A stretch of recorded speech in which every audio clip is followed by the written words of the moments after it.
Hey guys, welcome to your last project. This is going to be a bit different than what we've been doing. This is going to be a portfolio website, but as you can see, we're not using a nav bar. We're going to be using the collapse module for our pages, which is a little different than what we've been doing. So this is the landing page. Well, it's all a landing page. It's a single HTML file. But basically we have this header up here, and then each of these boxes we can click, and it's going to just use the collapse module to show that page. Okay, so we have the work page, the contact, and I'll go over these in a second.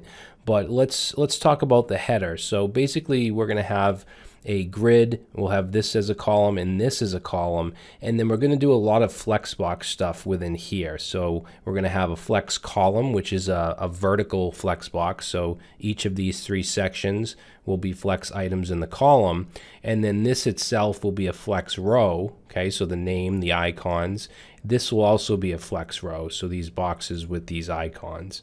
And then in each collapse, we have a header, which will match the color of the whatever the button. And then the content. So on the home page, we have some progress bars with our skills. We also have a basic footer with a download resume button. Doesn't actually download anything, but just for show. And then the resume page just has some cards with some fake companies with the position, phone numbers, dates, things like that.